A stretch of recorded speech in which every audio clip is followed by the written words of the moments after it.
pour réagir maintenant à ce nouveau projet de loi sur les langues officielles, je retrouve Liane Roy, qui est présidente de la Fédération des communautés francophones et acadiennes du Canada. Bonsoir, Madame Roy. Bonsoir. Je vous demanderai d'abord de façon générale, qu'est-ce que vous pensez de cette nouvelle mouture de la loi par rapport à l'ancienne version qui avait été présentée l'an dernier? On sait que vous avez été consulté à la Fédération. Est-ce que vous avez été entendu?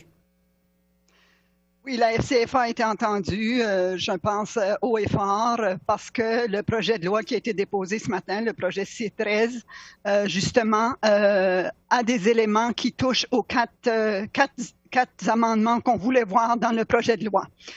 Premièrement, aussi, le projet de loi déposé ce matin inclut des gains quand même assez substantiels par rapport à la protection et à la promotion du français au pays.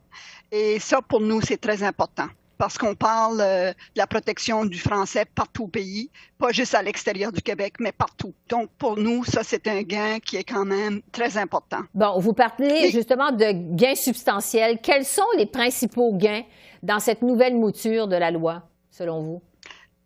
Il y a des améliorations nettes par rapport aux mesures positives. Nous, ce qu'on demandait, c'est de clarifier qu'est-ce qu'on voulait dire par mesure positive dans la partie 7 de la loi. Et dans la mouture qui a été déposée ce matin, on explique clairement qu'est-ce qui est des mesures positives, qu'est-ce qui va, il va y avoir une obligation de consulter les communautés par rapport à la programmation qui sera mise en place. Donc ça, c'est vraiment important pour nous. C'est un gain et c'est une nette amélioration par rapport à vraiment préciser, clarifier la notion de mesure positive.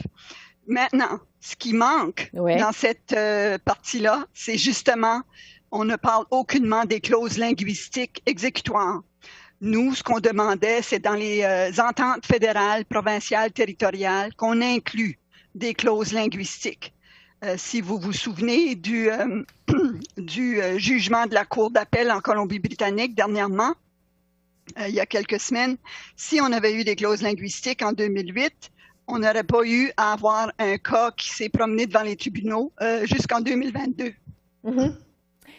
Je veux vous entendre maintenant sur ce dont on parle le plus de cette nouvelle mouture, les pouvoirs accrus du commissaire aux langues officielles, qui va pouvoir dorénavant imposer des amendes allant jusqu'à 25 000 $ aux entreprises fédérales de transport comme Air Canada ou encore Via Rail. Est-ce que vous trouvez que ça va assez loin?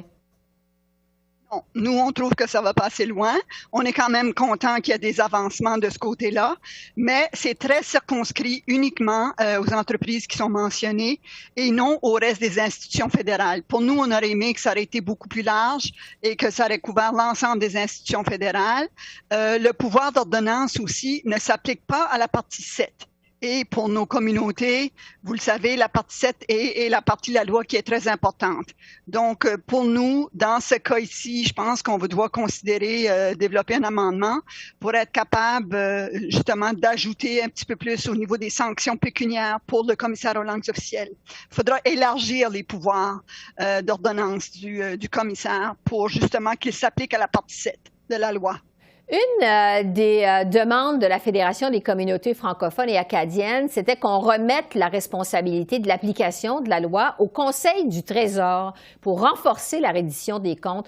Or, bon, selon cette nouvelle mouture, on sait que Patrimoine Canada va conserver un certain rôle. Est-ce que la proposition d'Ottawa, quand même, répond à vos attentes à cet égard? Non, c'est un des points les plus décevants qu'on a vus aujourd'hui. C'est justement de ne pas avoir une agence centrale. Nous, ce qui est important pour nous, c'était d'avoir une agence qui pouvait faire la mise en œuvre, la coordination, la reddition de comptes et d'avoir les pouvoirs d'être capable de dire aux autres ministères ce qu'ils doivent faire et ce qu'ils ne peuvent pas faire.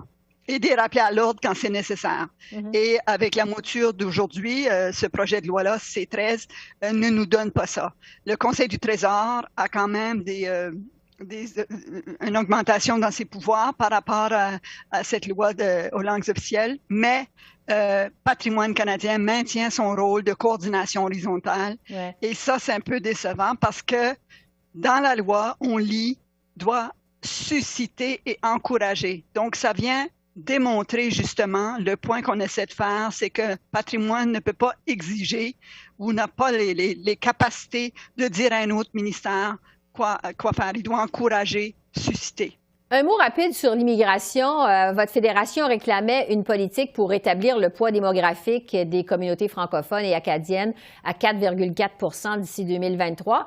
La ministre annonce plutôt des cibles, des indicateurs pour augmenter l'immigration francophone hors Québec. Est-ce qu'Ottawa a répondu à votre demande à cet effet?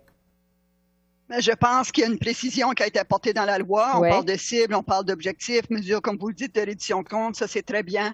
Mais ce qui nous manque, je pense, c'est qu'on dirait qu'il y a encore un petit peu un disconnect entre ce que le gouvernement nous dit et ce qu'on retrouve dans la loi.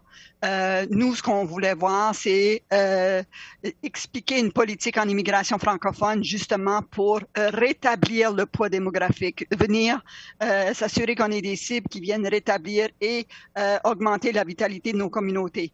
Ici, aujourd'hui, il nous manque, c'est pas tout à fait assez clair. Donc, ça, il faudra y penser, il faudra revoir comment est-ce qu'on est capable d'apporter un amendement ou des précisions parce que ça nous laisse un peu sur notre faim. Oui, le temps file, Mme Roy. Bon, on sait que la loi sur les langues officielles n'a à peu près pas été revisée, en fait, au cours des 30 dernières années. Vous aviez proposé qu'elle soit revisée à tous les 10 ans. Est-ce que vous êtes déçu que ça ne soit pas prévu dans la nouvelle mouture? Non, c'est là. C'est là? C'est là. C'est effectivement là, oui. Oui, et ça, on est très heureux. Oui, justement, ça, c'est très bien parce que ce qu'on ne peut pas réussir à avoir comme gain présentement, au moins on sait qu'on n'a pas besoin d'attendre 50 ans avant de revoir la loi ou de moderniser la loi. Et à tous les 10 ans, comme ça, c'est une protection, c'est un filet de sécurité pour nous d'être capable de s'assurer qu'on peut y travailler et qu'on sera entendu au moins à tous les 10 ans. Oui. Donc, comme vous dites, vous avez été entendu.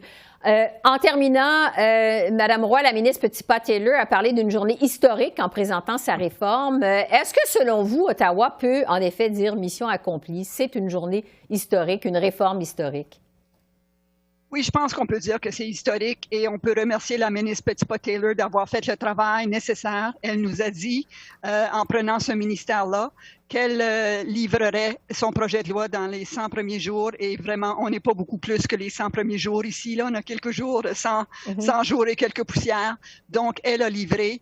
Je pense maintenant qu'il faut peaufiner, il faut s'assurer qu'on fasse partie du processus législatif, disons, pour des projets de loi et apporter les amendements et faire le travail nécessaire pour peaufiner ce qui ne fonctionne pas.